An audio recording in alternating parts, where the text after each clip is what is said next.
Story till now. Sir reveals why he was away to the group. A centralized meeting location in Group Haven. The players decide to pay a visit to the owner of the property on the lease.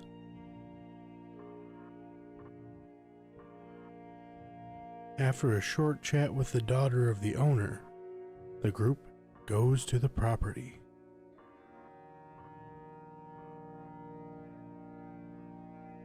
Once in the building, Sir and Henry restrain Derek. The group then moves him to the new headquarters.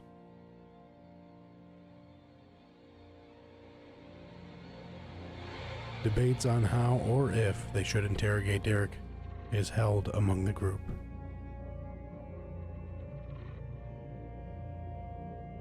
The next night, a meeting is held at the church with all the kindred of the city present.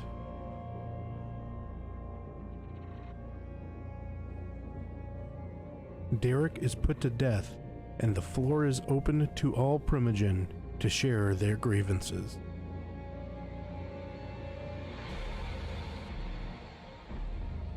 Duncan, Ravna's Primogen, calls out Kim and Dan to be questioned.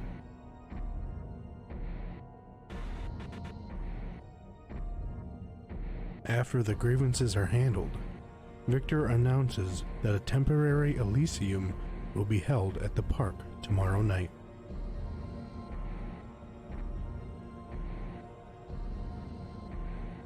And so, the story continues.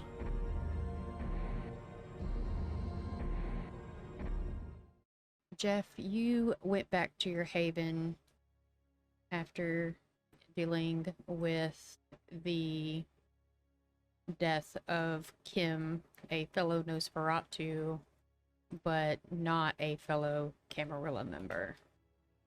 He's going to sit up until he is literally forced into the sleep. Okay. And it does. As soon as the sun starts to breach the horizon, you feel the weight of the corpse that is your actual body, and it pulls you faster than ever before, almost like the events of the day exhausted what little bit of magic that drove it, all the quicker than usual. Duncan, Sir takes you back in the truck back to the group's little coterie haven so you can pick up your car. There's not a lot of time to do any kind of setup with the bike right now.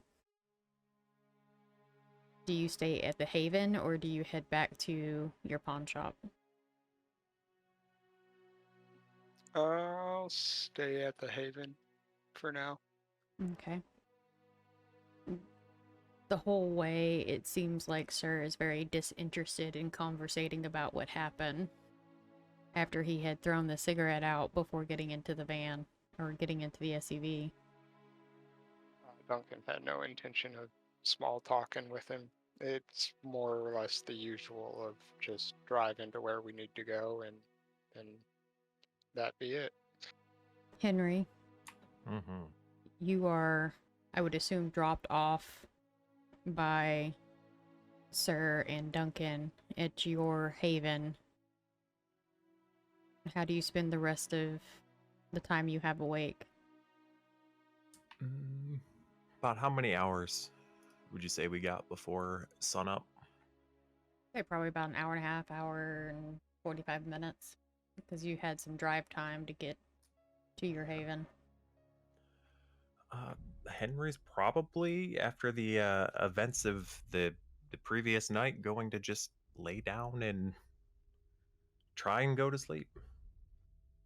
Emma, you're the next one to get dropped off by the boys, and, you don't hear anything from the two up front, even after Henry is dropped off.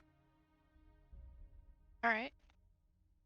I am gonna go up to my apartment, have a juice box, and just go to lay down, you know, thinking about the events that had just occurred.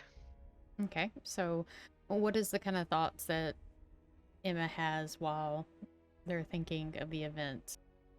Just kind of playing things through in our mind, what exactly happened and how it was dealt with. And, the fact that there was quite a lot of loss that happened. Get home, there's not a lot to do. You and Henry have both been extremely busy since you received your havens. That, short of sketching out in your book, there's not much to do other than just lay down and rest. Yeah. Sun comes up, the day passes, and as the sun goes down, you all begin to wake up. Jeff, as you wake up, you hear the sounds of the escape room above you stirring and doors slamming, people laughing, people cussing each other, and otherwise just the sounds of human life above you. Okay. Not gonna bother looking for food this morning. I'm gonna take a look on my network, see if there's anything that Kim left behind on there, if she even accessed it. And just spend some time trying to figure out if there's any trace of her. Okay. What little bit of the network you have at the moment, which is by and large a small rented server from a human company just to get, some kind of framework up and running, you don't find anything that appears like she even logged in. That's kind of what I expected, but I had to look. You probably spent maybe 45 minutes to an hour poking around all the coding and everything, logs and whatnot. Yeah. You did see, however, there was a couple of IP addresses that accessed it, but you're not really sure who they are. Okay. File that to look into later. You do have a ping on your cell phone from one of your employees upstairs that a envelope has arrived. I guess I'll head up and check out that.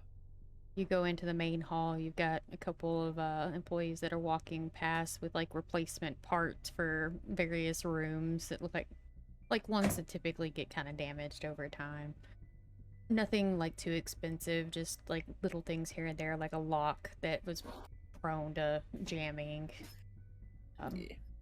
Fabric that might have gotten torn or gotten something spilled on. And then as you get to the front desk, the young lady that had previously hurt her butt because she fell on one of the concrete floors was standing there, and her face lights up when she sees you, and she's like, "Oh, here's your envelope. They dropped it off a little while ago, but I figured you weren't ready for anyone to bother you." And then she goes back to checking the monitors. It's a vanilla envelope, but more of like the package type that has the bubbles in it. So it doesn't damage whatever's on the inside. Yeah. And it's just like from a tech company, no like personal association to you. But you do know what it is. It is a SIM card for the phone you have for Henry. Yes. Okay. I'll spend the next 10-20 minutes sorting the phone out for him. Alrighty. It's a distraction. Yo, I'm finally getting my jitterbug. Yep. Let's go. You also receive another text message while you're fuss budding with the settings and everything, making sure that the buttons are big enough for his fat fingers and everything like that. Hmm. The text message reads, "Hey, Jeff, I hope you're gonna make it to the park tonight. It would be good to see you." And then it's like a winky smiley emoji with a heart and signed Liz. It would definitely be rude not to go after that. Your British sensibilities. Mm-hmm. Okay, Duncan, when you wake up in the safe room within the warehouse, the bunks are empty. No one else seems to be there but you. And as you leave the enclosed safety of that room, you see the change of guards happening, where the human unit is being swapped out for the the kindred unit to watch the area. But no signs of Sir. Alright, then I'm gonna walk over to the motorcycle and start tinkering with some things and ask one of the guards if there's any explosives on the premises. He looks at you and goes, "No. But it doesn't mean I can't have it here by the end of the night. We can have the humans bring it with them when they come to swap out. If that'll work for you, sir." Yeah, that and just enough to make a show of something. Okay. Do you want any phosphorus or anything, chemical compounds to make it colorful? Or are we just basic explosives? Just something to make it a basic. Yeah, throw some colored phosphorus with it. Okay. I'll get right on that. And he kind of clicks his heels and walks off to go make a phone call. What are you trying to do? Set up just a little bomb to make a show of the bike outside of Diego's little hookah store. Okay, let me see what kind of rolls you need to make, since trying not to blow yourself up in the process might be a thing. So I want you to do an intelligence. God, this is gonna be weird. It's gonna be a twofold one, I think. I need you to do an intelligence and craft. I need to see at least 3 successes. And then I'll need an intelligence and technology, also 3 successes. Are bits of Duncan about to go everywhere? Is that what's about to happen? If he fucks it up, maybe. So your first was to make it good so that you had control over it. You got 2 successes, so it's more of a dirty bomb, in the sense of you're not going to be quite sure when it goes off, so hopefully you're going to be able to get away from it. But it is set. The intelligence plus technology, if you want to go ahead and roll that for me. Okay, you got a crit. Oof. Okay. So you definitely get it on there, or rigged to be on there. And you're intelligent enough to know that the shaking of the bike during transport means that when you get it delivered, you're going to have to double check it. You know that because it was kind of janky, there's a chance that it won't function properly once it actually gets to where it belongs, due to potholes in the road and things like that during transport. You definitely didn't spend enough time with the IRA to be real good at bomb making, but you spent enough to be able to at least make one. It's just to send a message. Mm-hmm. So Just has to do the job. Okay, so you also receive a text message on your phone from Liz asking you if you are going to be there tonight, and that her sister would like to see you as well as Victor. I will respond to the text with, I will be there after making a stop at my pawn shop. And she does a couple of hearts and goes, "Okay." You fear that the old one having access to this kind of technology might bode for a lot of harassment. With that being said, are you going to head towards your pawn shop now? Yeah, because I figure the bomb deal with the bike is gonna happen probably after the play in the park. Okay. Henry, you wake up and it's fairly dark in your haven. Dark is good. I like dark. No dream this time, for once. Well, I got plans to make everyone else's life more miserable, but I got plans.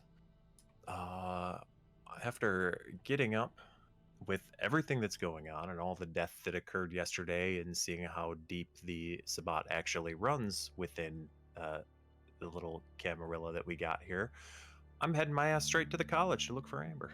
Okay. Once you're out onto the streets, you feel a crispness in the air that you recognize as being the start of the change of season. The heat of the summer is starting to abide, and nights feel a little chillier. Once you get past the Fountain Square metro area and get into downtown, it's the weekend, so things are very vibrant, and a lot more cars are on the road. People are out walking around more. In general, people are just a lot more comfortable at night now compared to it was before. Sounds good. Nice pumpkin spice time, baby. All right. Emma, as you wake up, you notice that the loft haven that you have is also fairly dark. All right. First thing I'm gonna do is check my phone for the time and to see if, any messages or anything have come through. And then I am going to check on my plant and furniture order to see when that's going to arrive and whether or not I'm going to need to be at home or if it's just going to be, dropped off like at the apartment. Okay, so there is a message waiting for you, and it is from Sean, but it is at the behest of Liz, since she didn't have your number, he did, asking you if you were going to be there tonight. I will definitely text him back and say yes, I will definitely be there. And then I'm also going to let him know that he should give my number to her. Okay. Since, might as well. His response is, "Yes, ma'am," and I will let her know. You, as you're hitting the send button, hear a light knock on your door. I'm gonna go over and look through, I don't know, whatever that little hole in the door is called. Peephole? That just sounds weird. I don't nope. The little hole in the door. Okay. It sounds like peephole. All right. So, you look through, you see a somewhat distorted silhouette of your Primogen. Hey, Roto Shigi. I'm going to throw open the door and hello. All right, Mrs. Doubtfire. He turns and he does a slight bow. And says, "Good morning, Emma. I was planning on going to the park tonight. Would you like to join me?" I will bow to him as well and say, yes, I was actually planning on going to the park. Are you thinking of seeing the play? Yes, I'm very curious how everybody is going to take this after what happened last night. Yes, that'll be very interesting to see for sure. Also, did you happen to order some things? Yeah, a few things. Haruto addresses you again, Emma.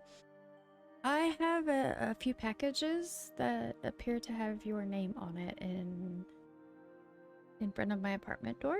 You need help with them? That would be very kind, and let's be honest, there may be more. I got a little carried away with them. Plants, but you know. I mean, plants. I can completely understand that. Though the furniture might be a bit heavy and awkward. Yeah, it'll be all right. We'll manage. Sure. Okay, and he heads to the elevator across from the door and holds the door open for you as you both enter. Once the elevator reopens on his floor, there is a lot of packages. I mean, yeah. I did spend like what, 2 nights shopping? Mm-hmm. Yeah. A few packages. You know, it's fine. Yeah. Okay. Well, better make light work of this. So you both start gathering the packages and shifting them. There's a stairwell not too far down the hallway, so you can actually like just take the stairs down when it comes to the bigger, bulkier stuff, which is probably a couch, an actual bed, things of that nature. Yeah. As you settle up, he kind of straightens himself up and kind of dusts his clothes off a little bit and looks at you and goes, "Would you like to ride with me? Or do you have your own transportation to tonight's events?" I actually do not, and I would love a ride, and thank you so much for helping. I don't know how I would have managed this all by myself. It is no problem. And he escorts you back to the elevator, deciding that maybe the trip all the way down in the stairs is probably not wise for either of you. Okay. And as you guys leave out the front door, he takes a path to the left towards where all the residents park. And you see a blacked out Kia Sportage sitting there, and he goes to the passenger side and opens the door for you. Thank you. And I will get in. Leather seats, black interior. Obviously, he likes the more like executive aesthetic, very clean, minimized. And as he gets in and puts the keys in, radio comes on, and it is classical music. Puts it into gear and starts to drive towards downtown. Roll me a intelligence and awareness check, please. All right. You get a sense that he's uncomfortable. He hasn't really said much, but you can't decide if it's uncomfortable because he's hyper focused on driving and it's foreign to him, or if it's because you're there. So we're uncomfortable together. That sounds awesome. What a lovely car ride. I'm not gonna say anything. We're just gonna be uncomfortable together for the entire car ride. Okay. As you guys get to the park, he finds a parking spot and of course gets out first and then opens the door for you. I will bow and say thank you. And he smiles and just kind of shuts the door. And it's still a little bit before everything is supposed to start. Would you maybe want to take a stroll around the Parthenon with me? And look at some plants? Yes. Yes, plants. Yes. Let's go. And as you start making your way around the actual like walk path, he goes, "There's an overhanging garden that's really pretty right now. I really would like to show that part to you." Lead the way. Let's go. I you know how I love plants, so yes. And that actually opens a way for him to start talking about some of the plants that he found in Iceland when he found the one that was sent to you. And he begins to kind of go over their physiology and their colors and the temperatures that it was. And he just starts getting into that. You opened a door for him to be able to like share that with you. And I'm going to eagerly listen and nod along and chat plant things. And basically anytime there is a breath between the two of you, the other one's like nodding and the conversation is very fluid between you. Yes, exactly. All right. Now I'm gonna jump back over to Jeff. You have wrapped up with the SIM card transplant into Henry's phone. What do you want to do now? Taking a look at the time, I should probably get headed over to the park soon, so... There is a bus route about a block away from you where one of the depots is that you could probably catch the bus and get over to the park fairly quickly. Yeah, that works. Along your path, you realize that the seasons are starting to change. There's a crispness to the air that as it hits your skin that wasn't there a couple of nights ago when you had taken your bus over to see Hendrik. There also seems to be a lot more people just kind of milling around off of, 2nd and 4th Avenue. And in general, people seem to be a lot more carefree, almost like springtime, but the older version of it. The bus ride is fairly packed, mostly with tourists, and you can generally tell who the tourists are. Yeah.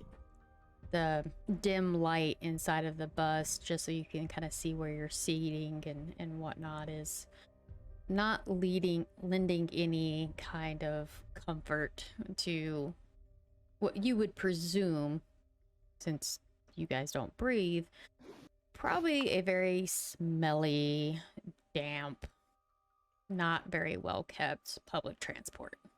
I just sit real quiet and try not to look anybody in the eye. Are you wearing your traditional jacket with the hood? Yep. Do you have Hood your is hood up. up? There we go. Get about halfway to the park, you spot a small child about 3 seats up on the opposite end of the aisle that keeps peeking back at you. I'm gonna stick my tongue out. They dip away real fast the moment you do that. And then about a minute later, they kind of peek their head back around. And you notice that they've got their hand over the top of their head with their single index finger pulling the tip of their nose up to make a pig nose. I'm gonna return the gesture and bite my tongue. The little one dips back again and you hear a faint giggle before you reach your stop. As the bus lurches forward, as the brakes hit, the giggling stops, and you hear a woman go, "Sit still." I'm not going to get involved in that. I'm just going to walk past, and if she's looking and the mother isn't, I'll stick my tongue out again as I go past. Okay. Meekly looks up at you and sees the tongue sticking out and just smiles. But minds their parent. Yeah. As you step off the bus, you hear the air brakes release, and it revs as it's pulling away. And you are now standing in front of almost a London-esque type stonework. It is obviously, dirty from being there for a long period of time, but you can tell it's been maintenance periodically just to keep the moss and things like that from growing on it. And in columns of it, there are wrought iron lamps that are obviously electrical now, but you could imagine used to probably be gaslit once upon a time. Yeah. And the nice yellow glow of it, obviously it's not the new modern LED lights or anything like that. It just has this warmth to it that feels oh so familiar from when you were younger. Nostalgia definitely sets in.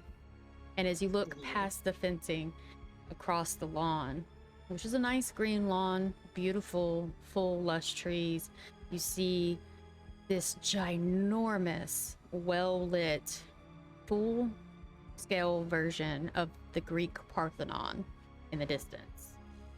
Well, okay. So we will jump from there to Duncan. You get to the pawn shop a little later than you usually do, just because of the distance. And the lights are already out and everything's already locked up. Alright, just gonna enter in through the back and look and see if any mail has arrived. And it has.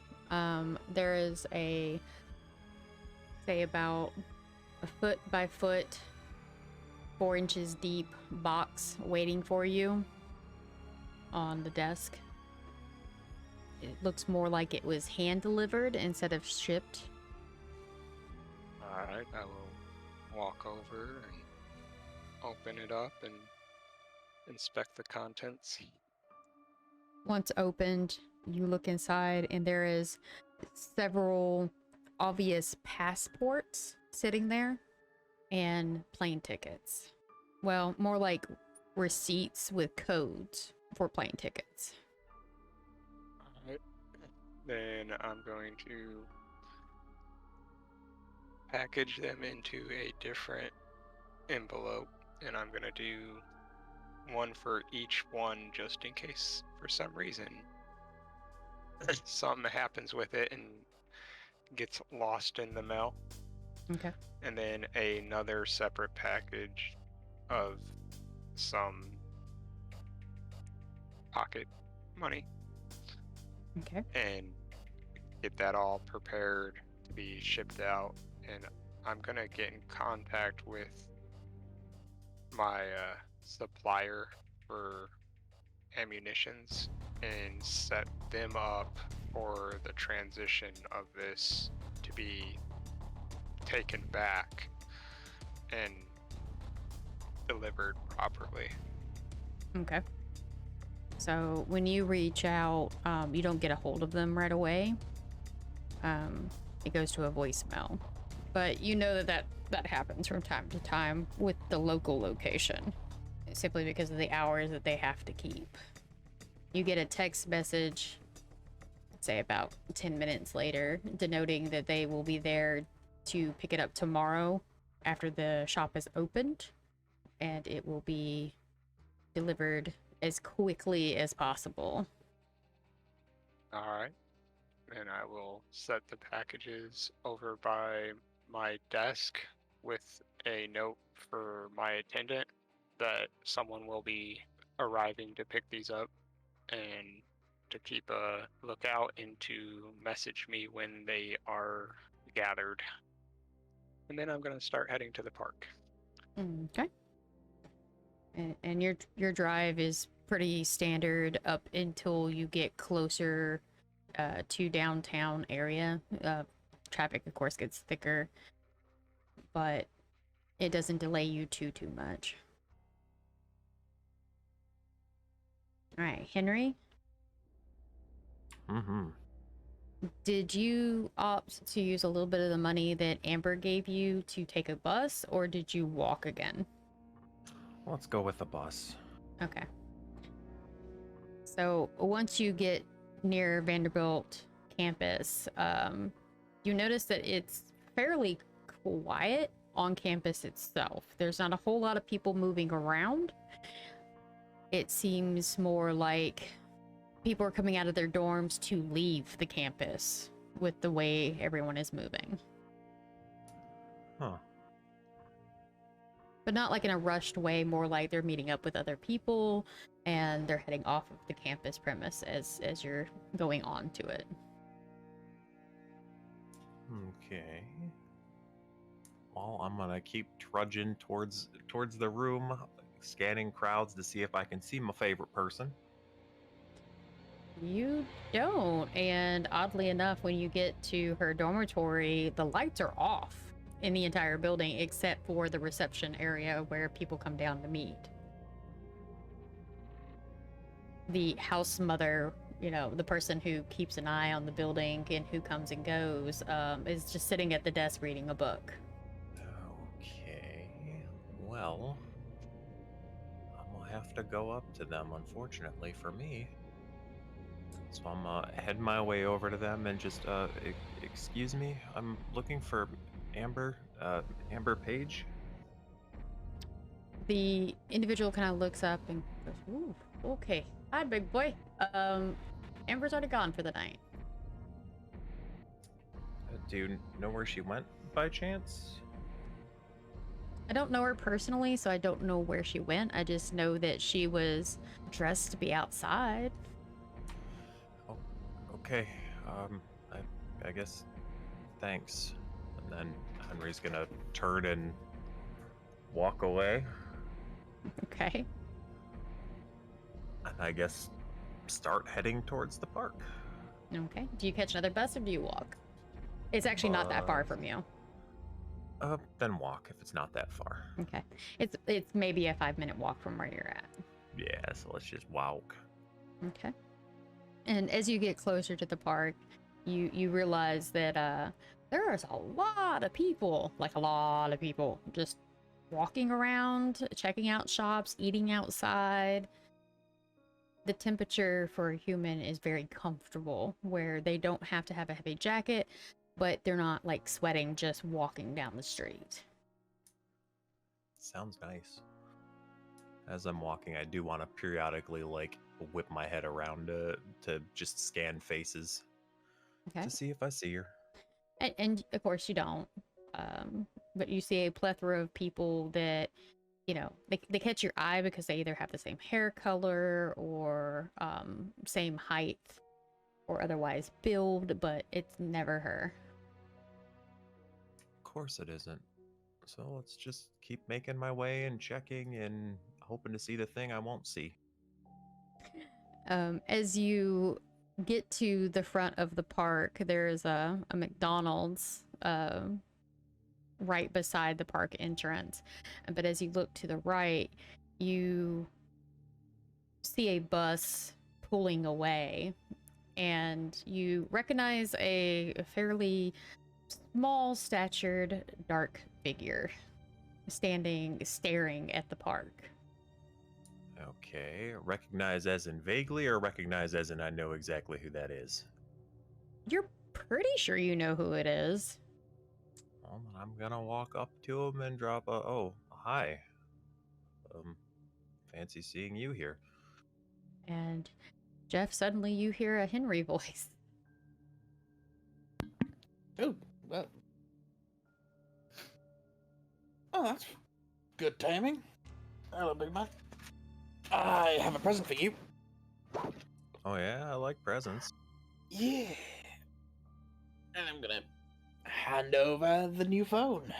And spend the next few minutes making sure he understands how it works and showing him the contact info that I've already set in there for him. Are y'all walking and talking, or are you just standing there? I'll walk and talk a little bit just to make sure we're not in anybody's way, which with this guy is probably going to be difficult. But yeah, once we're off to one side somewhere, actually spend the time to make sure he's settled. As While he's as while you're he's walking, putting in numbers, I want to hand him the piece of paper with Amber's number on it and have him put that in there as well for me. aw. Will do. As you're walking and talking and occasionally stopping to explain something, Emma, you notice a very tall, familiar figure off to the side of the walk path. It's probably Jeff. And shortly to the side, as you continue to walk, you see a shorter, darker figure that is familiar to you as well. Oh, I see. I will kind of meander over there and say, oh, hello. You guys hear Emma's voice, but as you look up, you notice that there is someone else with her. There is a gentleman that looks like this, standing off to her side. Jeff, you recognize him. You've been in the city long enough to recognize him as being Hiroto Shiki, the Primogen of the Toreador. I'll give them both a nod and pleasure meeting you here tonight. Well, hello. I'm gonna face him and be like, this is Jeff and Henry. We spend a lot of time together. He looks at you and goes, Is this your coterie? Yes. He looks at both of you and starts to nod several times. He goes, it's very nice to meet the both of you. And he does a slight bow. Like a little, not quite a 90-degree angle, but more like a, what was it, like a 45-degree. Yeah. And he introduces himself. I am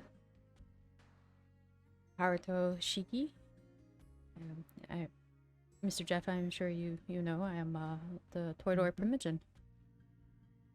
Indeed, your reputation does precede you. It's nice to meet you both. Are y'all also here for the play tonight? We are indeed, at least I am. I'm not sure about the big man here. He looks up to you Yeah. for a response. Yeah, play. Absolutely.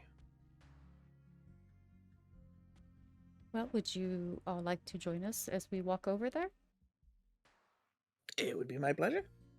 Emma, is that okay? Of course. I'm sure they would be delighted to join us in our conversation. Um, And I give Jeff just a cheeky smile. I get the distinct impression it'll be about plants. a somewhat embarrassed look crosses his face, and he addresses you, Emma. In my experience, most people do not find the same level of thrill in speaking of botanicals with them, and kind of snickers a little bit. Well, that might be true. Jeff is nice enough where he entertains my love of plants. I see. And he motions for everyone to continue walking.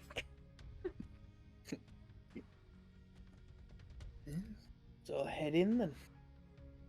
Okay, as y'all guys continue some small banter, mostly between Emma and Hiruto about plants, because that's basically their common interest. You see a pavilion, open air outdoor pavilion, and there's a lot of people milling around it.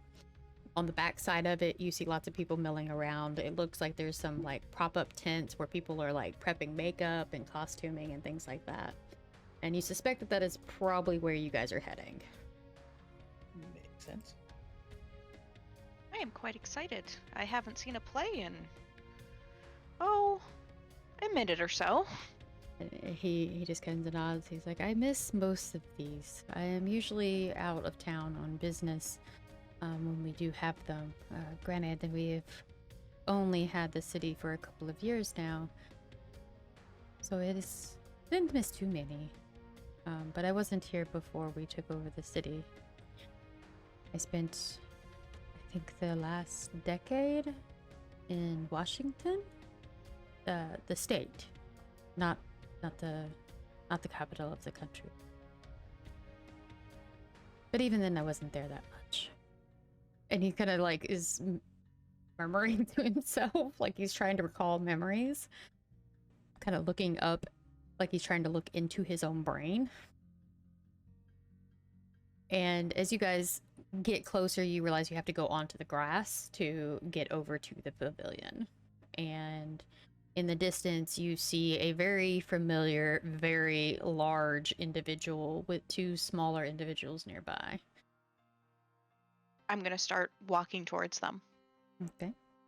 And if a certain someone looks this way, I'm going to wave to her.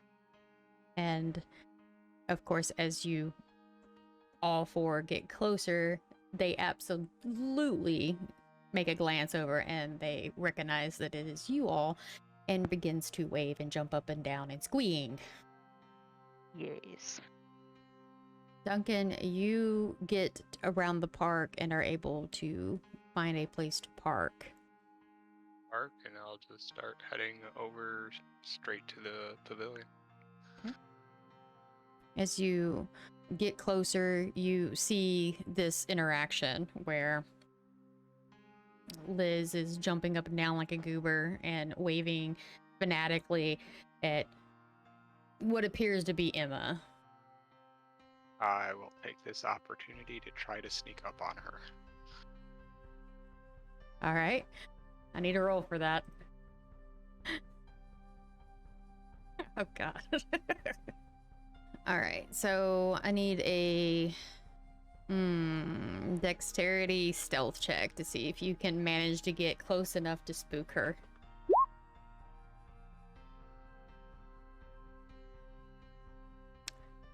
And you do. As you cross the grass and you realize that you're getting close enough that typically she'd be able to hear you, you get down low and start moving a little bit more with awareness and careful placement of your feet. You're aware of your body and things that might make noise on your body. And as you get closer, you realize that she is really not paying attention. What kind of spook are you going for? I plan on running up and grabbing her by her hips and lifting her into the air. Oh, bless. All right. As you get within range to make a dash, I need to make a roll. Hold on a second. I need to make a counter roll here. No. Okay. As you go to dash towards her, a very large hand suddenly grabs you by your face and stops you dead in your tracks. Hello, Victor. And you hear his voice. Hello, Duncan. You should probably not do that when I'm that close to her. And he lets go of your face. It would have been funny, though. I agree. But you, potentially having your face crushed is not that funny. Liz immediately just kind of stops at the sudden movement in Victor's arm and kind of slowly turns and looks at you, Duncan, and goes, "You stupid motherfucker." Listen, I almost had you. True, but you... Hello? Victor? And she just starts laughing. As everyone gets closer, Emma, you notice Victor's arm shoot out and grab something off to his side. And Liz, suddenly, the smile leaves her face and a very stern expression crosses her face as she turns to look at something. I'm gonna look in the direction that she is looking. You see a Duncan with a very large Victor hand over his face, grabbing his face. I'll just kind of tilt my head and just stare. Kind of unfamiliar with what is going on. As its hand is removed from the face, a small, like, fairly quiet conversation happens between the three of them. And she turns her attention back to you as you are now in earshot. And she, like, kind of flinches for a second, looks over at Hiroto, nods and says, "How are you doing tonight? Are you excited?" And he just politely nods to her and says, "Yes, ma'am, I am. But I need to step away for a little bit. Miss Emma, I will hopefully catch up with you in a little bit." Yes, of course. Thank you so much for the ride and helping earlier. Very much appreciated. Absolutely. I very much enjoy our time together. And he kind of like meekly looks at the ground and then does a slight head nod and kind of scampers away. And then you hear it like a little sister teasing, "Ooh, Emma." I'll look in the direction of the voice, tilt my head, and just go, "Huh?" It's Liz, and she's doing the eyebrow nod at you and just smiling from ear to ear. My brows are gonna furrow together and just have a very confused look on my face. I don't what? And she just starts laughing. Turns her attention back to Henry and Jeff. "Hi guys, how are you? I'm glad you guys made it." Hi. Yeah, me too, I think. What exactly is this that we're here for? It's a play? We announced it last night? Yeah, I knew that. I was just joking. Okay, big guy. All right. So, we've still got about 30 minutes or so before the play actually gets going. If you guys want to, like, hang out and, you know, talk and meet other kindred that you may have not met before, there's a lot of us here. There's also a lot of humans, so be careful your subject matter within earshot, okay? Yes. Understood. Yay. Where's Sir? I don't know. I last saw him yesterday. Yeah, with Duncan. Duncan, do you know where he is? He was missing when I woke up. Missing? Yeah, he probably had some errands to run. He'll probably be here shortly. Oh, well, that's different than missing. Jeez, almost scared me there.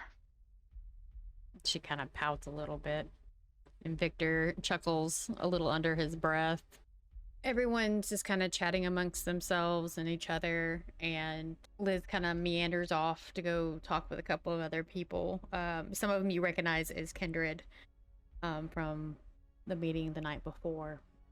And as a group look over the attendant people, there is definitely a healthy mix between kindred and kind, like humans. And after a couple of minutes of just kind of having idle chatter around you, Henry, you hear a familiar voice going, "Henry? Is that you?" Who, me? Yeah, I mean, I am me. You turn to look at the voice. Yes. You spot Amber walking towards you. Well, that's a wide relief. And just kind of awkwardly stand there and let her make the walk over to me. 'Cause as you do. As you get closer, or as she gets closer, you realize that she is actually smiling. That there's no fear or anger or frustration in her voice or in her facial expression. And you hear a small, deep voice from behind you. Henry, who is that? It's Victor asking you. Just gonna kind of look at him and then look back at her. I'm not gonna say anything. She comes all the way up to you as if she has known you forever. No fear, no hesitation. What are you doing here? At the play, apparently. Do you like plays? Sure. Why not? Okay. She looks to your side and sees Victor behind you. Do they all people like you grow to be that big? What do you... Yeah, sure.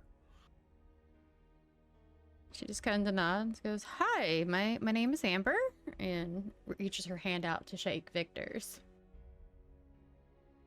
And Victor extends his hand and very gently shakes her. My name is Victor. You know my friend Henry?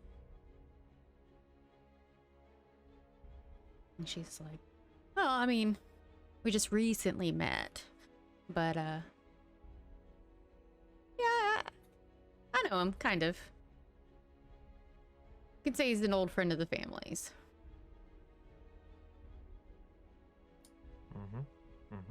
Old friend.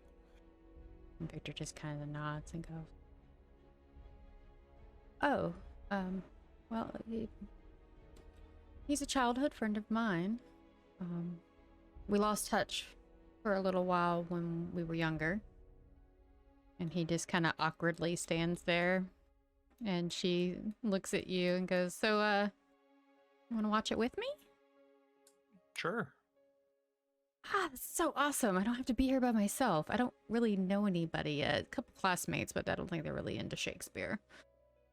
You want to help me pick out where we're going to sit? Sure. And she slips her hand into yours and begins to kind of lead you over to where the seats are at. And Victor goes, "See you later, Henry." See you later, Victor. And Victor just kind of looks at Jeff and goes, "So, how's your night going?" Well, it's looking up so far. It's been fairly quiet. Still processing certain events of late, but I'll get over it eventually. From your left side, which is the right-hand side of Victor, you hear a very calm voice. And it's very much Elizabeth. "I'm sorry about what happened with Kim, but we could not exactly ignore the call out." I understand. I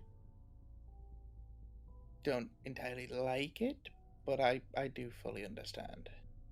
We And we value your kind very much. I feel like the Camarillo would not be as vast and as strong if it wasn't for your clan's presence amongst us. It is a loss.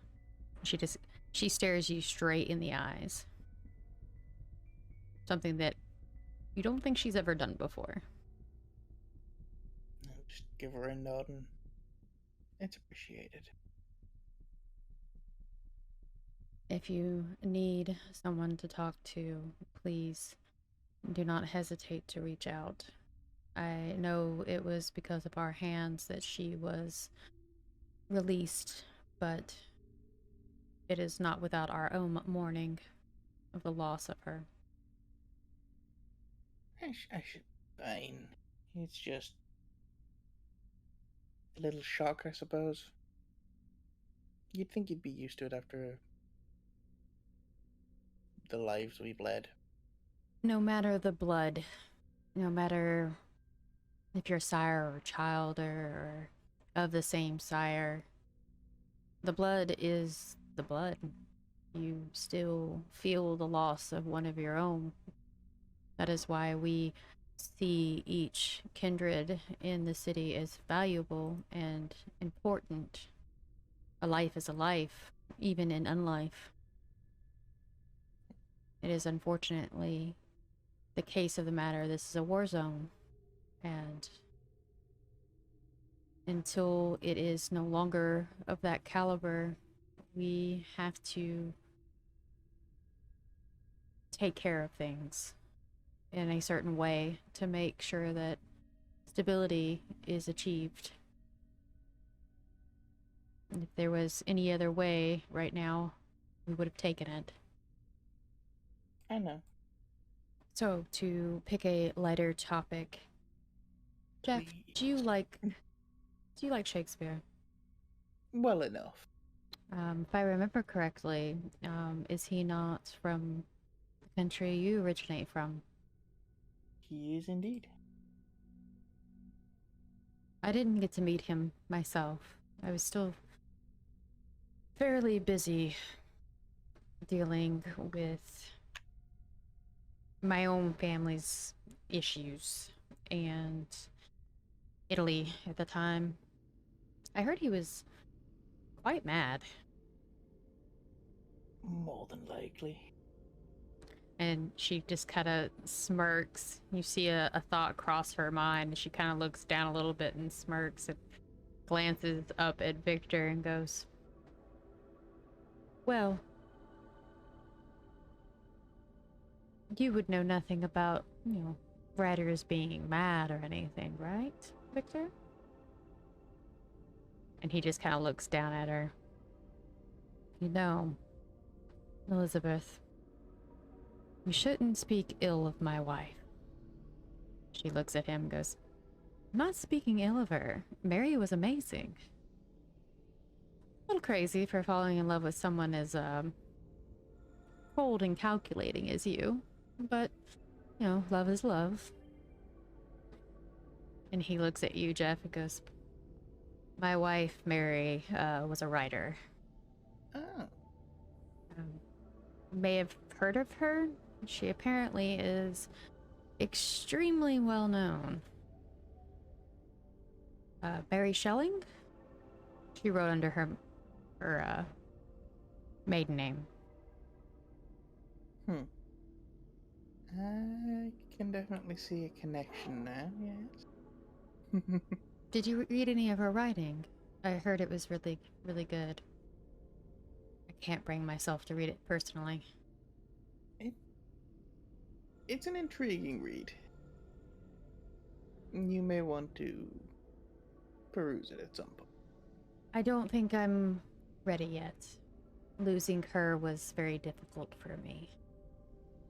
And Elizabeth just gently touches Victor's arm and kind of like rubs a little bit, kind of like a mother kind of trying to comfort their child, their grown child. And then all of a sudden there is a Liz at your side and she just kind of elbows you. "Yo!" Evening. "Hi!" "What's with all the glum faces?"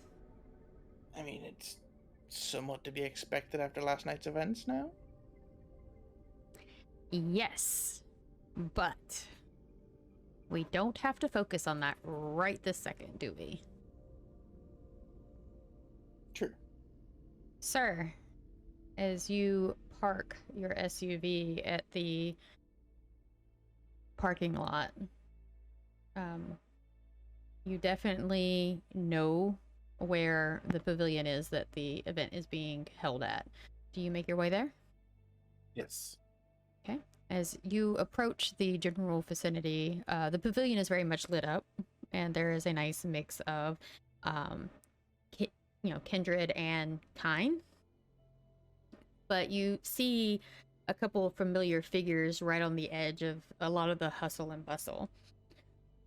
One of them being Victor, Liz, and Elizabeth, and then another one standing close nearby talking to them. That's where I make my way towards. Okay. Being that Victor's probably the tallest. Of the one standing around at the moment, yes. But you do see the another very tall individual, very similar in Victor's height, kind of milling about a little bit further away. I assume Henry. Oh yeah. Duncan, what are you occupying yourself with? Nothing. He's just standing around as well. Just kind of standing side offish to the group.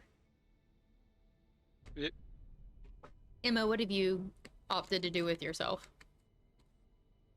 Well, you see, I'm still standing there, scrunching my face, trying to figure out why Liz was laughing and wiggling her eyebrows at me. And every few minutes, my face just scrunches differently. Like I'm trying to do really hard math in my head. Geometry, calculus. Yes. As you get closer to the group, sir, you are spotted. And a squee escapes the mouth of Liz, and she bum rushes towards you. I kind of slow my pacing and kind of make her walk more towards me than me to her. When she finally gets to you, she just kind of stops dead, feet together, looks straight up at you and goes, "That was not nice." What was not nice? You slowed down. You're a jerk. I suddenly walk 2 paces quickly towards her and just stand in front of her.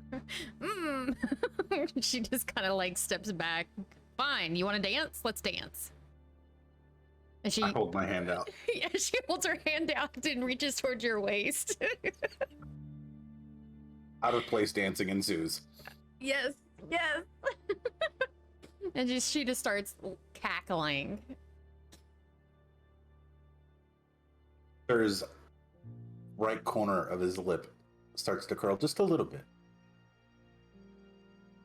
And then as you do a couple of moves and whatnot, she just starts laughing too hard to keep a straight face or to stay in the stance. And she's like, "Come on, everyone's waiting." I gesture, lead the way. Y'all meet up with the rest of them that are just some, like Victor and Elizabeth kind of have their typical like stern resting bitch faces on. Emma is got her face scrunched up in a weird expression, and it keeps kind of shifting as it appears that she is looking in her skull instead of at what's in front of her. Jeff is standing there just kind of idle along with Duncan. I walk up to the group and I say, apologies, everyone. I had some last minute things to take care of. Why all the long faces?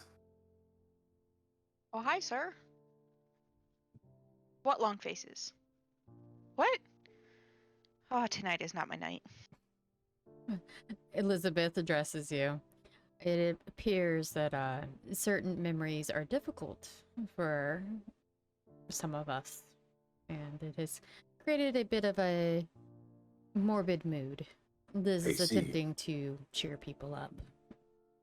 I kind of give a cursory glance at Liz, and what you would think would be the moment for Sir to eye roll, he doesn't, but you could tell he's trying to look for the right mannerism to do so. She just kind of looks up at you like, really? And so he kind of just glances around at everybody and he goes,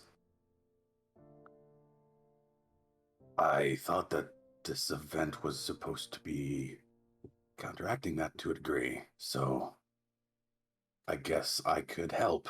And he forces the biggest smile he can, and it's so unnatural. Oh. It's actually kind of scary. I think Jeff might need to do some sort of a roll to avoid visibly cringing. Do it! Do it! Just gonna take a step backwards from Sir. Let's see, what would it be? Composure? Just a composure roll, do you think? Yeah, definitely. Oh, man. A performance composure. So it would be 5 dice, yeah. Okay. Yeah, you keep your shit together. Well, thank God for that. It's like, I've seen worse things, but not many. Yeah. Oh, man. Alright. At this moment, I want everybody, every player to roll a wit and awareness roll, please. Okay, I call bullshit on Henry's roll. Real. God damn! For wit and awareness from Henry. From Henry. Crits and everything, baby. Just one of them not good. Yep. All right. So, Henry, you get a urgent sensation that you need to leave Amber's side and go to Victor. Like an overwhelming, uncontrollable urge to do so. Okay, I guess at that I'm gonna turn to Amber and just I'm sorry I gotta do this. I gotta go somewhere real quick. Just stay here. I'll be back if I can. If not, I have one of those phone thingies now. I can call you, I guess. And it is not brief. Your body does not move at a small, slowing pace that you are accustomed to. Your feet force you to a run. Oh shit. Alright, let's go. And as you get closer to Victor, you feel an impact from behind. What kind of impact? Strong enough to knock me off my feet, or am I just getting like something bouncing off my back? You lose your footing and hit your Alright. knees. Alright, I guess so. Duncan, you hear a muffled gunshot. Emma, you hear a muffled gunshot. Can I tell from what direction? Yes. You also, all three of you notice Henry hit the ground as it gets within 5 feet of Victor. I will say tend to him and start heading at full pace towards the direction of the gunshot. Okay. I'm gonna head to Henry's side. Okay. There is blood coming from his right shoulder blade area. He's been shot. I imagine if I see Duncan start running in a direction and panic ensuing, I'm probably going to follow him. Okay. You guys head towards a row of buildings across the street from the park. Dark, what is Jeff doing? Apparently not noticing any of this happen until people start talking. I am going to probably head over to Henry. All right, so we're going to take this bit by bit. Emma, Dark, once you get to Henry's side, you notice that he's confused and there is blood coming from his back. I'm going to try to use my medical skills ish to try and at least, stop the bleeding. But then also talking to him, are you okay? What happened? Man, that's a good question. Where's Amber? I left her. I felt like I needed to go to Victor, so I started running, and now I'm here, and my shoulder fucking hurts. All right, stay still. Stay still. I'm going to very gently feel around, where he's bleeding from, but at the same time also look in the direction of Victor. Okay. As you're feeling around rudimentary with your fingers, you can feel the bullet tip still in there. It appears that the shoulder blade itself stopped it. All right, we need to get you some medical attention. In the meantime, I'm going to put pressure on it and, I don't know, use something to kind of bandage it up in a way and just, keep pressure on it. Okay. As you look back at Victor, he has kind of a wide-eyed expression as he moves forward towards you all with a bit of haste to his steps. And he looks down at you and goes, "No one's big enough to pick him up. Where do you need me to help move him?" We need to get him somewhere so we can get the bullet out and he can have his wound properly looked at. Okay, there's a couple of bathrooms nearby. It's an enclosed space. We can blockade the door to make sure no humans come in to interrupt in case he gets a little feral. And Liz appears at your side and goes, "What do you need me to get you?" I have a take a deep breath and, let her know some things that I need. I would imagine that I would have some like basic things like needle and thread. Since that is one of my specialties-ish. You should have a couple of like pre-prepped holistic compounds and cleaners with you. Yeah. So really just like a clean enough space. Okay. As you guys are attending that and getting him moved to one of the bathroom pavilions, Duncan and Sir, you guys are dashing across the street towards the building that you figured the shot came from, and you notice somebody running from the building up the road. I assume that's who we're after. Indeed. They are in all black attire, no head coverage, and they're moving fairly quick. I will need both of you to do a dexterity and athletics check to see if you can maneuver between the people just walking and milling down the sidewalk safely to keep pace with the individual. Do I think it would be safe for me to do the thing? Wait, message me real fast. Absolutely. Okay. Because there is not a visual change with that one. Nice. I hit the wrong thing. What was the roll again? You're... Hold on. Dex athletics. I gotta grab your sheet. Hold on.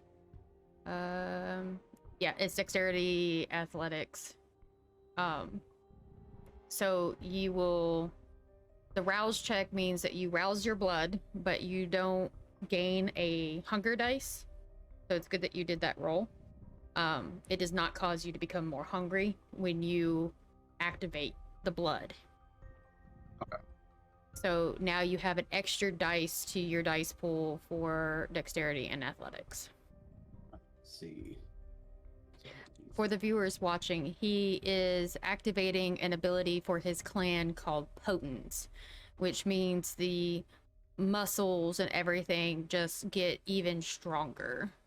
Movement and agility, basically like steroids for vampires.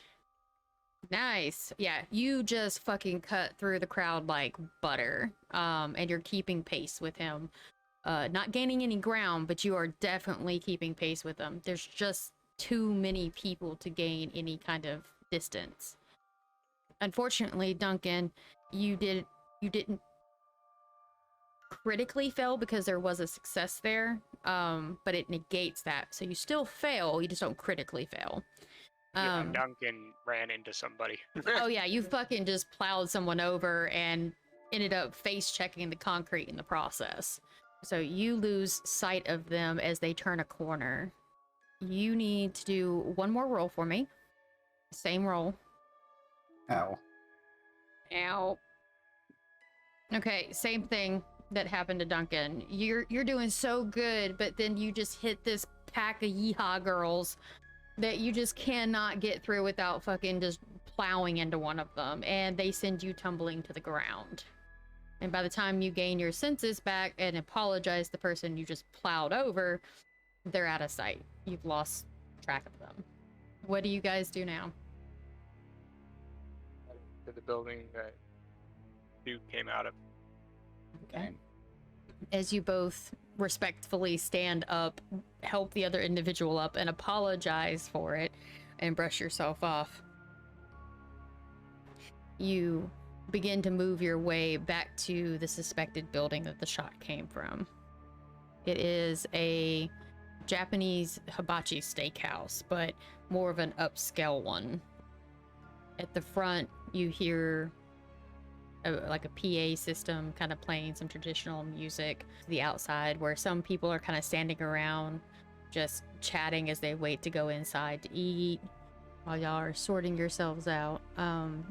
Emma and Jeff, you guys have helped get Henry into this stone little 3-stall bathroom, and at this point, Victor is blocking the doorway from anyone being able to come and go unless he wants them to. And y'all have got Henry positioned in front of a sink. I'm just somewhat staying out of the way, but being on hand to assist with what the one who clearly knows more about medicine than I do is doing. I'm just ordering people around. I want you to do an intelligence and medical check. I need to see at least 4 successes for you to successfully fetch the bullet out. Oh, Henry, I'm so sorry. Ooh. Oh boy, I guess here's a partial question. I'm assuming I'm conscious and lucid, right? Oh, yeah. Just okay. Would I be able to somewhat guide her? Because I do have some medical knowledge. Yes, actually, you can do an assist. So I need you to just do a intelligence and medical. And Okay, it's staying in. That's a part of me now. Yep. You really love that bullet. Hello, I mean, shoulder friend. I did say I was helping. Can I assist as well? if you have medical, do an intelligence. I medical. have a point in medical. Yep. Do an intelligence medical. This bullet's living in my shoulder forever, huh? Yep. Okay, so that success only helps with one of the many failures amongst them. You rip his jacket and his shirt open wider to get a view of the wound, and there is enough blood, even with you feeling around with your fingers and him attempting to verbalize where the bullet, or where he feels like the bullet is. You go to reach your fingers in and you're not finding it. You know it's there. It's obvious it's there. There's something hard in that area, but you're not getting to it. I want all 3 of you to re-roll those. You've got up to 3 chances to get this. Before we Are you do that, fucking kidding me? Holy fuck, Dark! before we do that, I was gonna say, Emma's just gonna do a deep sigh and go, call it, he's a goner. Oh god. It's just my shoulder, Emma. It's not vital. Jesus. What are the fucking odds of rolling 4 ones? We've killed him. Ripped his shoulder off. 1/10 to the 4th. Okay, Dark, since you are just assisting, as you see her stick her fingers in to try to fish the bullet out, you've never actually seen someone do that. You've heard about it from some of the spy network people that you worked with when you were alive, but you never actually seen it happen. And as a result, you faint. Oh, You just hit the floor. okay. I imagine the oh before he actually hit, like, oh, and then he falls. Yep. He's just like, and just collapses. This time around, Henry, you are able to kind of guide her a little bit better. Apparently taking a couple seconds to just kind of breathe and then like focus on yourself. You're like, okay, all right. So yeah, your fingers are kind of close. You need to go a little bit to the left. And between the two of you, kind of knowing, one, your own body, and two, biology, you're able to fish the bullet tip out. Now I need... Yes, he's gonna make it after all. Now, Emma, I need you to roll again, and this is to clean and suture the wound. Are you feeling lucky, Henry? Oh god, no, but go for it. Hot fucking damn. All right, so you clean it, no problem. Materials that were brought to you along with your own like holistic astringents and cleaners and stuff like that. You get the wound nicely cleaned up and you get it stitched up, so much so that there shouldn't even be but a very faint scar by the time it is done healing tonight. Away, Henry. Now that you know this is all over, closing wounds is really my specialty. I've never really fished a bullet out of anyone before, so yay, you made it! Yay. I need you to add a point of hunger to your sheet, Henry. Done and done. Okay, we're gonna jump back to Duncan and Sir. You guys are standing outside of this building. What do you want to do? I'm gonna walk around back and see if there's like a back entrance or like fire escape. There is obviously a fire escape, but the ladder is not down. It is still in the up position. And it is, of course, the kitchen entryway. So there is a dumpster there. The door's obviously closed and locked. And it appears to be where the employees of the restaurant park their vehicle. He said he is going to climb up on the dumpster and jump to the ladder. For whatever reason, his mic is being a jerk tonight. All right, so do me a basic athletics check, please. Make sure you don't bust your ass. Athletics and what? So you're going to do dexterity and athletics. You don't critically fail, so you get up on the dumpster and you go to jump to grab the ladder and you just barely miss. And it's because the dumpster's kind of, the lid is kind of at an angle, so your foot kind of slips down a little bit as you're trying to jump, so you just barely miss. Jump again. Okay. Same result. You think that maybe there's just some moisture or something on the lid of the dumpster, and it's just making it really hard for you to keep your footing.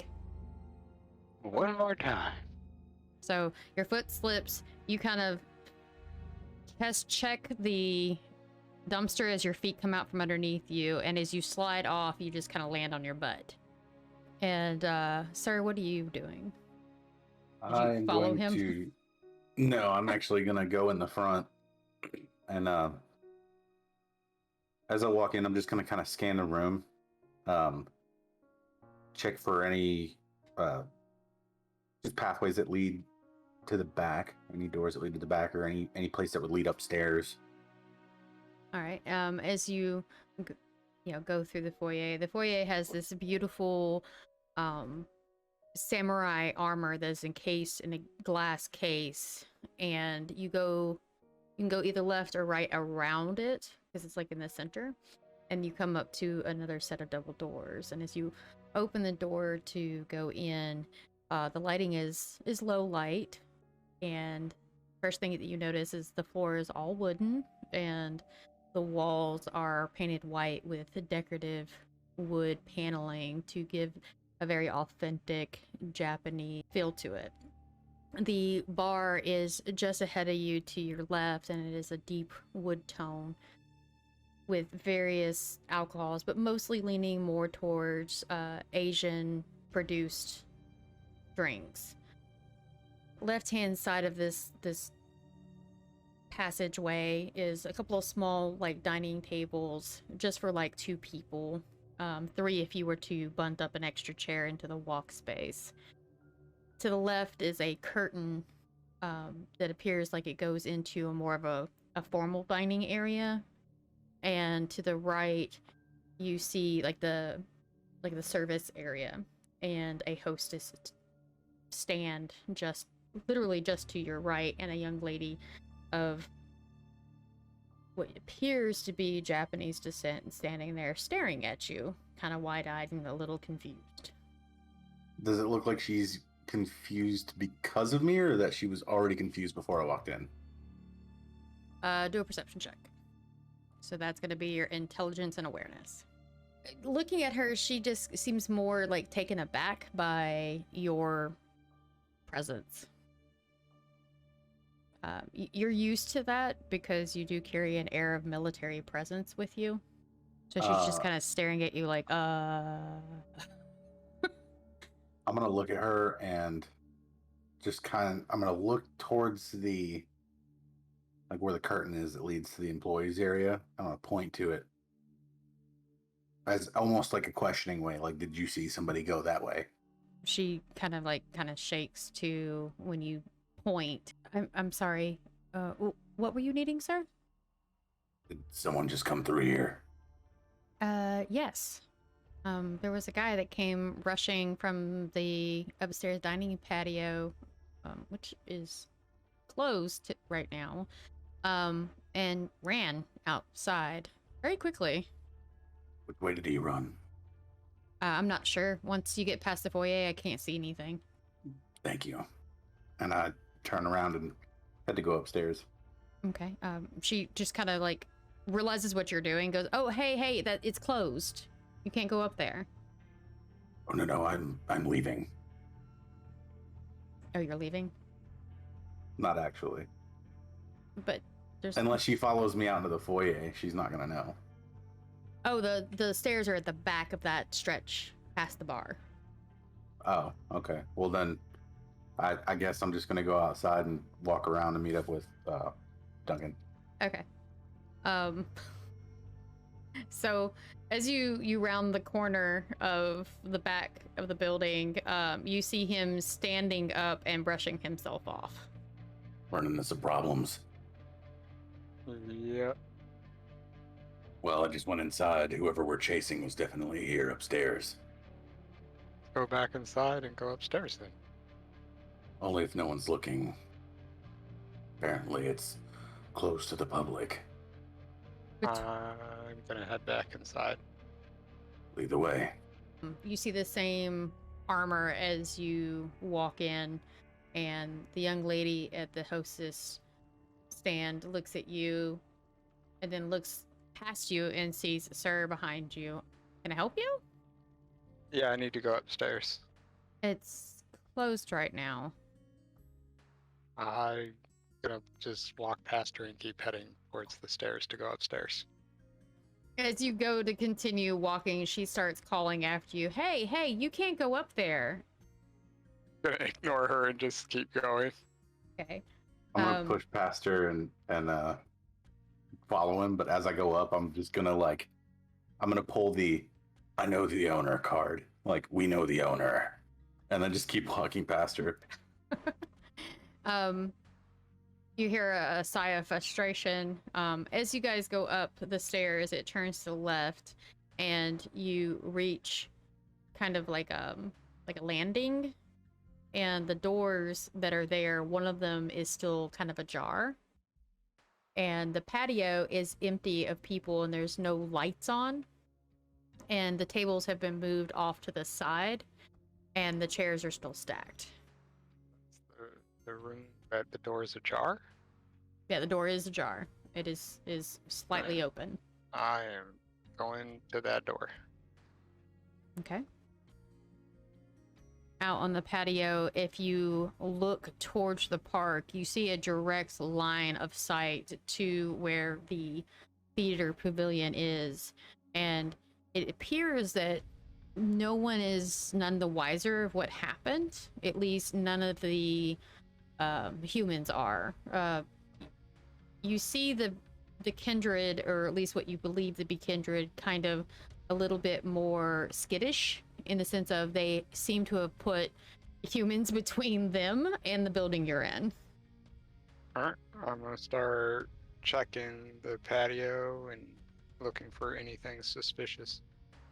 Okay. I need you to roll me a wits and investigation. I have no investigation. Well, I hope luck is on your side. You don't notice anything other than, yep, this is a dining patio.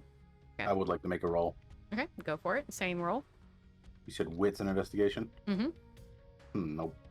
You do notice a case on the ground nearby, in the shadows. It's a black case, so it's very easy to overlook. What case is it? You recognize it as being a gun transport case. Oh. I am going to grab a piece of cloth, probably from my outfit of some sort of napkin or something, and open the case and see what's in it. Okay. As you open the case the rest of the way up, because it apparently was not locked, there is a discarded rifle with a makeshift silencer on it. Is there anything else in it? No, just that. No kind of intel. Okay. I'm gonna close it back, and I'm gonna send the text out to one of my teams to let them know that to come pick it up. I'm gonna text Jeff's phone and ask how Henry's doing. All right.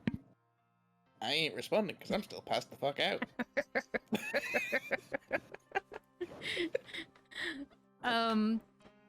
As you're closing the case, you notice something kind of glint when Duncan pulls his phone out and the screen lights up. Take a closer look. Okay. When you take a closer look, it appears to be some kind of necklace. I'm gonna lightly pick it up with the cloth as well. It appears to be a rosary, and from your best estimate, it is a silver rosary that the chain broke, and you believe it's because it got hung up on the gun as it was being discarded and yanked from the wearer's neck and flung. I'm gonna wrap that up in that cloth and pocket it. Okay.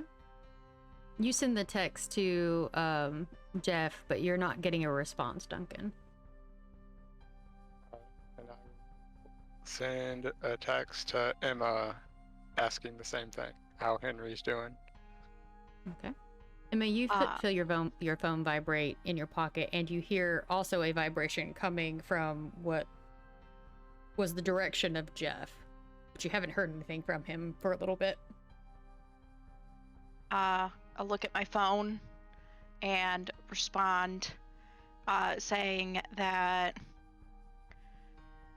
Henry's fine, got the bullet out, stitched up, but awkwardly, somebody else fainted.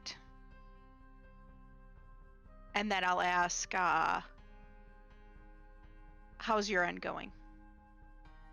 We found where the shooter was, and then a bunch of dots, and then LOL, he passed out. I'll respond with LOL. Jeff is taking a dirt nap. Well, not a dirt nap, just a nap. Dirt nap sounds bad. Do you actually type all of that out? Typically, I'll type it out, and then in my head go, oh no, that's bad. And then, go back, and then just type regular nap. So it literally says, Jeff is taking a regular nap. You send the message, and Duncan, you get it. At this point, Victor has unblocked the doorway, and Liz has stepped into the restroom and is attempting to wake Jeff up by putting his head in her lap and lightly tapping his cheek. I will convey the text that I received to Sir and say that we should probably reconvene with the others. Agreed. Also, I would like to know what kind of nap he could have taken aside from regular. Yeah. Jeff, you wake up to little taps on your face. What happened? As your eyes open, you see a large set of green eyes staring down at you with a mischievous smile. And very close, like less than a foot away from your own. Oh, I died. Okay. Liz responds with a chuckle. Pretty sure you're already dead, man. What? You could have told me. Get up. And she just kind of like yanks you up and pushes you into a seated position. Okay, so at this point, I get up. So I don't know why I was on the floor. I think you were just tired and needed to take a nap. It's okay, little buddy. It happens to all of us sometimes. Yeah, I'm sure it had nothing to do with seeing me remove a bullet from your shoulder, Henry. He was tired, that's right. Mm-hmm. Yeah, with Henry on this one, I think I just didn't sleep right. Mm-hmm. And I didn't say anything to anybody else. Glad we're all in agreement. Victor looks at everybody. Well, what do we do now? Get you Well, out of here safely is probably priority number one. Yeah, and then I would very much like to find the motherfucker who shot me. Victor kind of tilts his head a little bit to the right, looks kind of at a distance, goes, on one hand, I can show the lack of fear and continue to stay and enjoy this wonderful play that is supposed to be starting in, he looks at his watch, 5 minutes. Or I can run away with my tail between my legs. I think I will go for the former. Alright, just be careful. I don't know if you know this, but getting shot fucking hurts. It does. I have to agree with that statement, and I am sorry that you took a bullet, which apparently was for me. That's right, it was. You just remember this. He smiles and kind of looks down and goes, Henry, you've always protected me. He turns away and starts walking towards the pavilion. Liz suddenly appears out of the darkness, and Elizabeth appears out of the darkness to his side and continues to follow him. Liz kind of points, giggles at Jeff a little bit, and goes, you're kind of a butthole, and looks at Henry and goes, I hope you feel better. And looks at Emma and kind of nods and goes, thank you for being fucking awesome. And then waves and runs to catch up with the other two. I'm gonna look at Henry and Jeff and go, so are we leaving? Or are we staying with them? What should we do? I feel like we should stick around. Okay. Henry might need a change of shirt, though. Nah, it's fine. It'll be fine. It might attract some attention. That's okay. Let them look. They look anyways. It dawns on you that you left Amber unattended.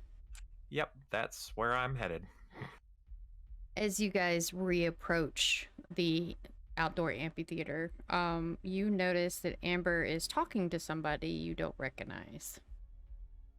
It appears to be a human male, somewheres in their late 20s, early 30s. Well, I'm going to, very bigly walk up and go, "Oh, Amber, who's this?" Her face lights up when she hears your voice and goes, "Oh, I just met him. Adam, this is Henry. Henry, this is Adam." And Hello, Adam, as I reach for his hand. he stands up and goes to reach for your hand and realizes how large you are and goes, and just kind of turns it into a fist bump.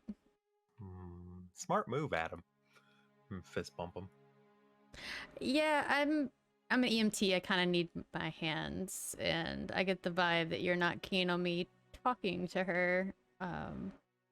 No, it's nothing like that. It's okay if you talk to her. Just don't hurt her.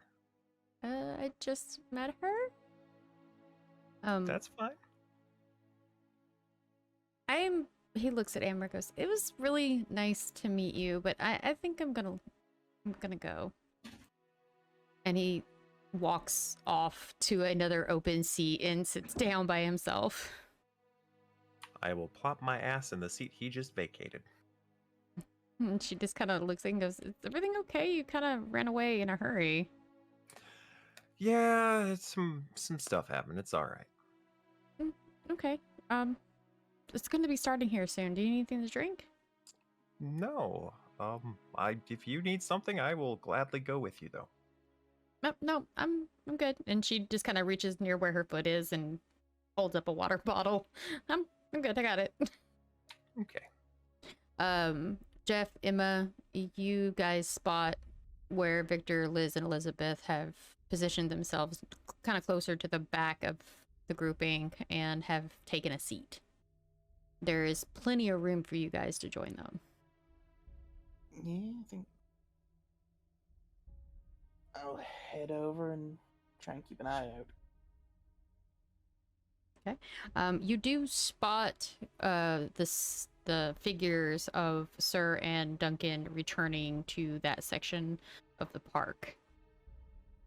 I'm gonna find a chair where I can see the trio plus kind of look like to the rest of the audience, so kind of like away to the side. So I'm not really focusing too much on the play, but I just want to have them in my eyesight and then out, I guess, as well.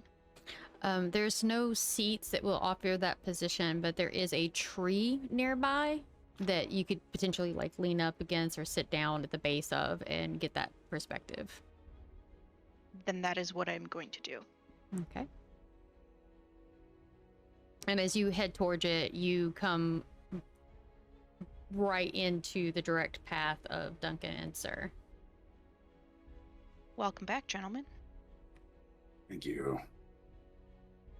They got away. But we have leads. That's good, but not exactly something wanted to hear. Victor has decided to stay and watch the play. Good choice. I'm heading over to the trio. Okay. I'm gonna do the same. There is a spot to one side that where there's room for you guys to sit, or just off to the side of where Jeff is sitting. Gonna stand behind them. I'll sit off to the side. And once you guys get over there, Liz kind of looks at both of you and goes, "So?" I pull Got the away. rosary out in the cloth and kind of give them like a cursory flash of it, and then stick it back in my pocket. We also found a gun case with a rifle in it. I'm having a team retrieve it and test it for fingerprints as we speak. Okay. Which, by the way, Alistair, it is going to take probably about 15 more minutes before that team is able to get to that location. Okay. The play starts, and seemingly everything is quiet for the remainder of the play. A couple of people get up from time to time and return shortly after with, snacks in hand or a drink in hand. Occasionally you hear in the faint distance sounds of a jazz band on the other side of the park kind of echoing through, horns from the streets and people laughing and cutting up along the pathway, the walk path. As the play wraps up, people start milling about and some leaving, and as time passes, it appears that mostly it's kindred that are lingering nearby and keep glancing in the direction of the trio and you all. Emma, you have a weird sensation as you're sitting there that somebody is extremely close to you. I'm going to turn around. As you turn around, you see this individual sitting beside you on the other side of the tree, but in the direction of the stage. Oh, hello. Didn't see you there. That's okay. I'm used to it. Hopefully I didn't disturb you. No, you're fine. But I'm leaving now. Bye. And she stands up and starts to walk away. Under my breath, I'll just go, weird.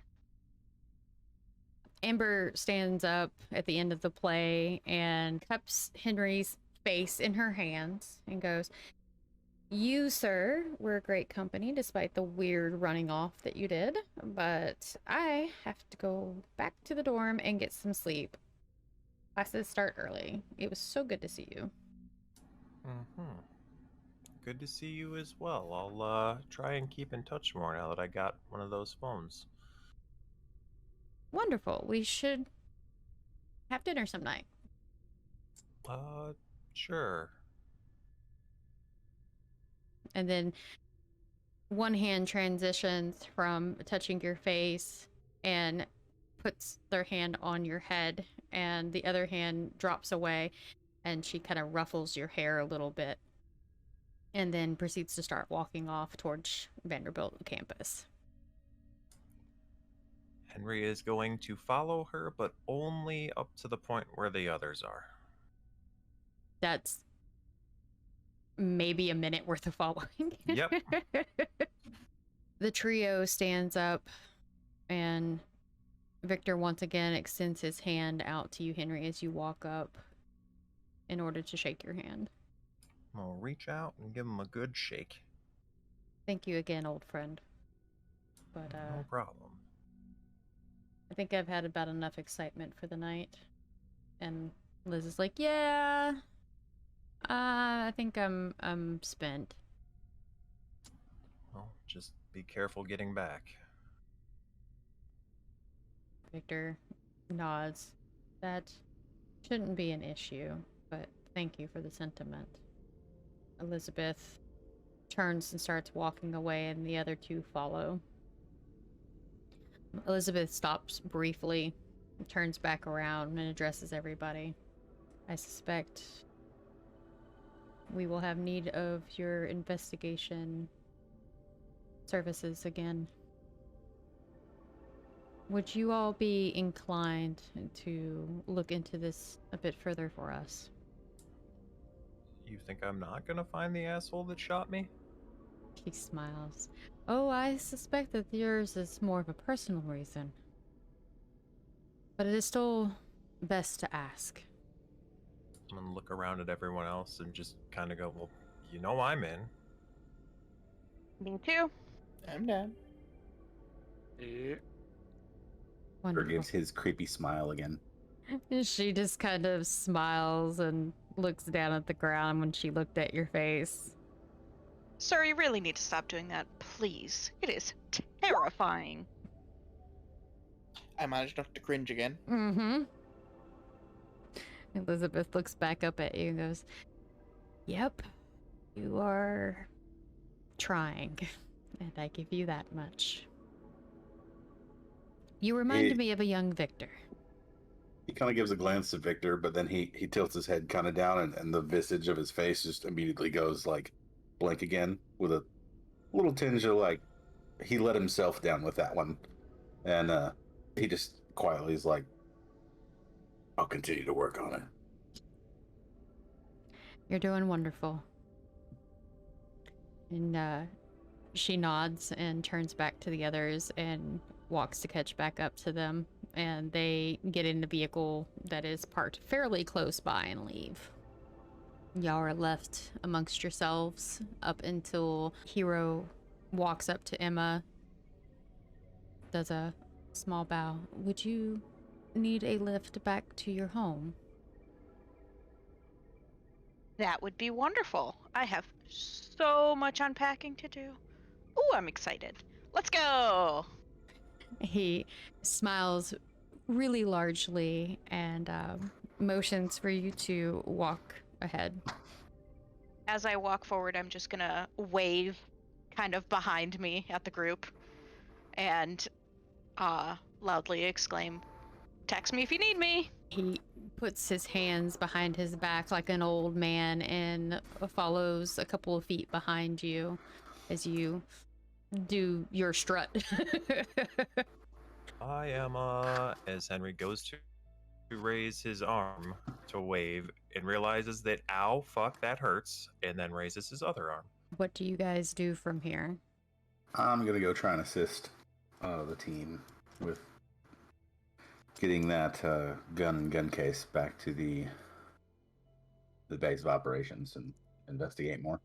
They have already come and gone. You have messages on your phone denoting that they have retrieved it and have already headed back to the main headquarters. Okay, then I'll just head there and work with them.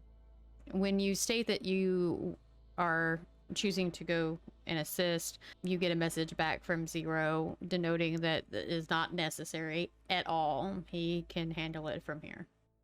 Oh, well, I kind of turn to anyone left and say, "Anyone have any plans for the night?" I have some. We need to go pick up Henry's chair. Multiple My of them. face will light up at that. I'm so glad you didn't forget about the chair agreement. Jeff, what are you doing? Are you joining in on the fetching of the chairs? I think we could chair the meeting, yes? Ah, Okay. Sir, I'm assuming you brought the standard armored SUV that you Oh, of guys course. usually... Okay. Yep. You can fit at least one of them in there. Car with them to go get the chair. Okay. All right. You guys get into whatever vehicles you so deem. And y'all make your way over to Bence's old scrapyard location. Upon reaching it, it's in the same, basically in the same state that you guys left it, only Bence's ashes are no longer present. Chessboard. And I'm collecting that as well. You find the chessboard and the pieces just strewn across the general area in which y'all had played. No one picked up those pieces when his ashes were fetched. Henry, try all the chairs. See which ones suit you. I'm gonna take my butt straight to the one that I sat in when we were here last, and I'm gonna point at it. Okay. There is one other love seat that matches that one. You have not sat in it, so you don't know how it feels, but it's the same color, structure, and materials. I'm gonna use my other arm and point at the other one as well. One for your place and one for the main headquarters. Largely nod my head and go, exactly, Duncan. That's why I like you. All right. With some Tetrising, you manage to get them both into the SUV. Of course, that leaves little to no room for anyone to sit in the back seat. So you can fit whoever's driving the SUV and the front passenger. Does the SUV have a roof rack? It does not. Darn. You don't need a roof rack to put something on the roof.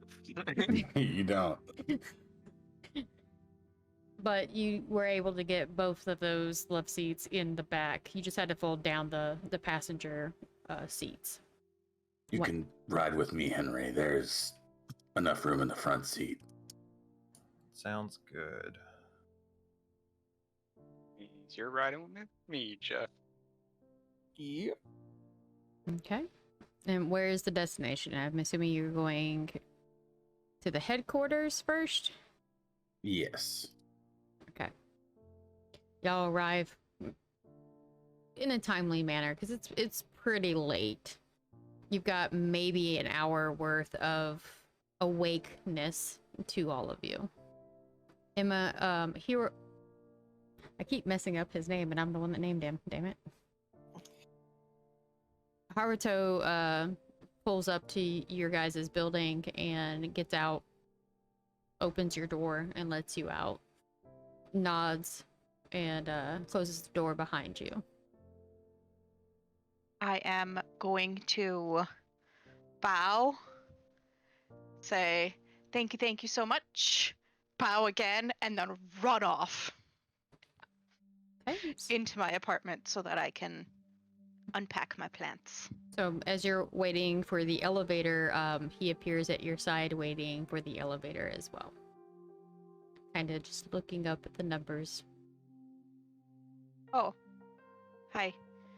And I'm kind of like shifting from one foot to the other, like shifting my weight, just like impatient, like a little kid.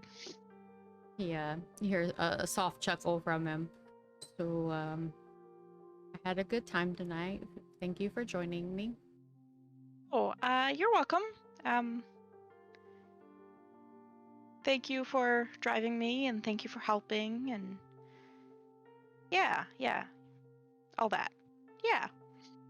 I do want to make it known that I am aware that one of your coterie was shot tonight.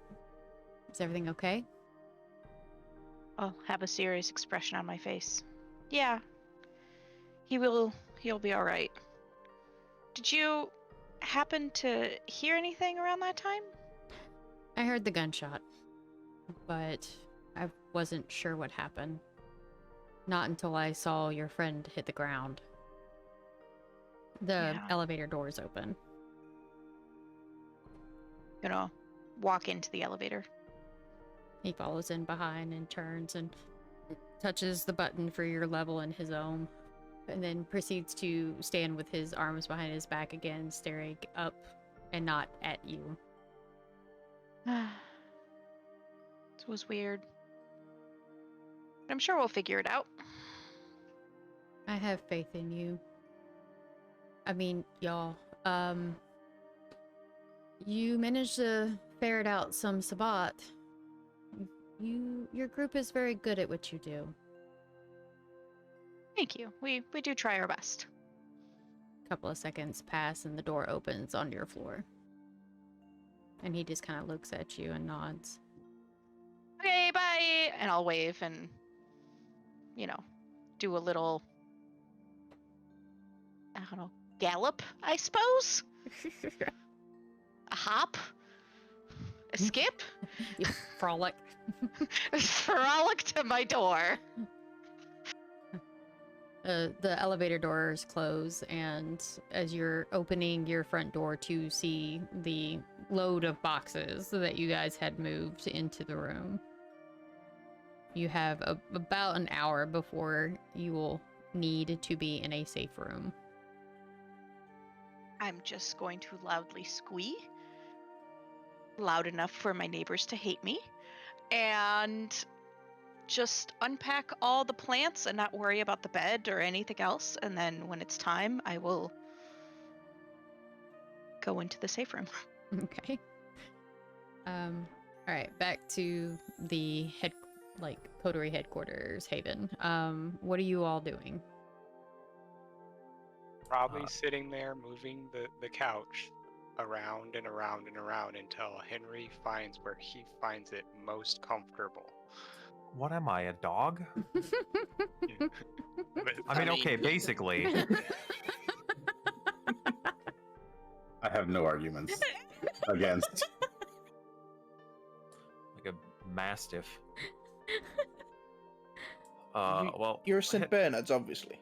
No. Mastiff, they're bigger. he's like, is this right? No, this isn't right. Is this right? And No, this isn't right. Each time you place it, I gotta plant my butt and kind of like wiggle around on my cheeks to get like the nice spread and see if the position sits well with me. The nice caress. Yeah, I know. While I'm there, I'm probably gonna snag a couple Capri Suns though. You can pick one of the larger bags. That way it handles the hunger. And then honestly, I'll probably end up just crashing here tonight. In the chair. Yep. Maybe not so much in the chair. There is still like random holes in the siding that creates the warehouse that might cast sunlight as the sun moves across the sky. Fair. And it's kind of hard for you guys to pinpoint where those are unless you're awake during the day. We still have the barracks though. So Correct.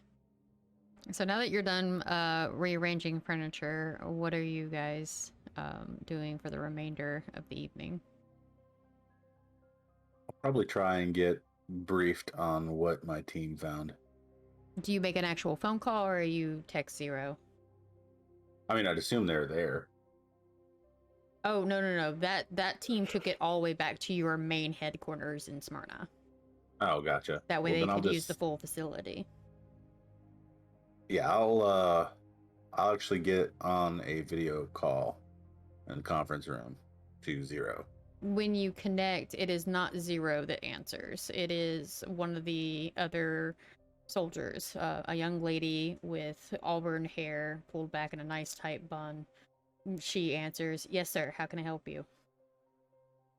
Where is zero? He is taking a nap.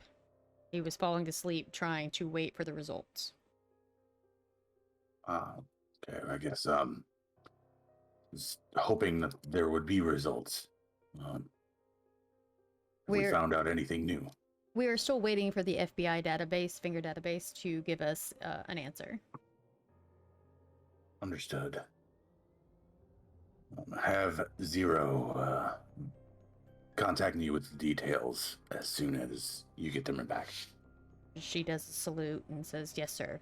As soon as we have information, I will make sure it gets to you." Thank you. Will there be anything else, sir? That is all. She nods and ends the video call. Jeff, are you crashing here, or do you need a ride back to your haven? Given the amount of time we've got left, I should probably just crash here. And I think before I crash and before Jeff crashes, I'm gonna ask him to show me how to do one of those text message things that they always do, so that I can shoot a text to Amber. Just, hey, just wanted to check and make sure you made it home safely, even though she probably won't see it until the morning, but still. Spend some time showing him. Is she even gonna realize it's from Henry without knowing the number? Well, we'll find out. One of those late night texts. All right. Sorry, you've texted the wrong number. Who is this? Ah. All right. So, you all crash for the night, and I think that this might be a good spot to leave it for the evening. Our next game will be January 4th, as long as all the players are available.